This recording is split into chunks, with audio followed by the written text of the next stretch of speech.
Hello, I am doing the post-activity reflection video for the practicum plan. This has actually proved to be more difficult than I had first thought. I first observed a high school classroom, and the timing of my EDL 5311, it was approaching semester review, and almost every teacher that I come in contact with was pretty much doing semester exam. I chose to do an Algebra 2 class, Miss Malvo, if you remember, and she basically just worked out the 6 weeks review for the class, semester review.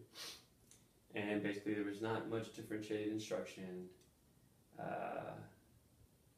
It was after lunch, so the kids weren't really engaged. But it was an eye-opening experience kind of to reflect on myself and how teaching can be with different class periods and high school students. Coming from the junior high, I've had that experience, and now with juniors, just different kids and how they work. It didn't meet the requirements, and so I had to go back and observe another teacher. As you remember, I chose Miss Malara, 6th grade ELAR. It turned out to be beneficial, seeing how younger students respond to teachers and how they still look forward to learning.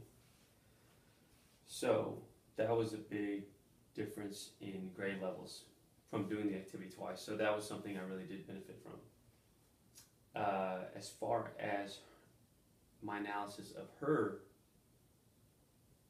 instructional strategies, Ms. Malaro was big on vocabulary usage. She asked the kids to define words or basically put things in how they understood it. She'd call on different kids, ask more than one student to define the word. So I thought that was a good way to keep the kids engaged and meet her vocabulary usage standard. In the 6th grade STAR test, kids are allowed to use their dictionary. So a few times she would stop, and if no one could define the word correctly, get out the dictionary, go through the skill of finding a word and then reading it. The next instructional strategy was context clues. Of course, huge in passages, and a lot of this is redundant, vocabulary. Well, using the sentence before the word and the sentence after, and kind of trying to determine what was that sentence trying to say. So again, another way to harp vocabulary usage and understanding what the passage was trying to tell the student. Again, keywords. Keywords, what's the question asking? What is the story trying to say? What's the author trying to say? She would ask the student, just different students, on what keywords they thought was in the question or in the passage.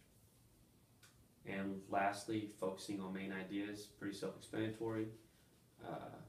It's an ELAR classroom, so it's very important for students to be able to paraphrase or summarize the passage they would read. Differentiated instruction. First was whole group. For about class minutes, the class period was, I believe, 55 minutes, and this lasted for a good 20 minutes. They went through the passage, they went through every question on the common assessment, and kids were engaged, pretty on task. They were told to focus on their ELAR strategies. Then she went to small group, the kids that didn't meet the satisfactory score, while the other students did online book reviews on their OneNote little laptops that they had. So that was good, use of technology. Student engagement. She She was very big on her classroom management. She forced students to raise their hand. She wouldn't call on them until they raised their hand. And like I said, all the kids in the whole group, they were all pretty engaged, paying attention, wanting to answer the questions correctly. You know, the younger kids to get excited about getting the right answer, or oh man, when they don't get the right answer. So that was good. Reflection on my field activity experience. Again, I did it twice, so it was good. With the timing of the semester exams, I mean, that when kids write 2 days, literally 2 days before the break, you can tell that students, teachers are tired. And I came in fresh semester, sixth grade classroom where the kids were all engaged answering. So that was nice to see two different styles of teaching and two different levels of engagement. What would I change? That I've done it a better job the first time, but again, turn it positive to or negative to positive. It was good to see two different styles of teaching, and to see a class that was engaged versus a class that was just kind of going through the motions. What surprise information was revealed through this experience? Again,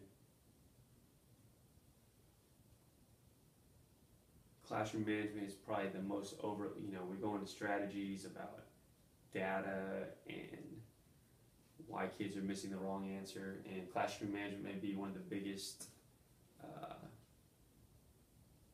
cog in creating an environment that's conducive to learning. So that was good to see, as far as every kid being listening. You could hear in the first video, the high school video, kids were talking. It wasn't I felt effective. How will this experience transform your practice as a school administrator?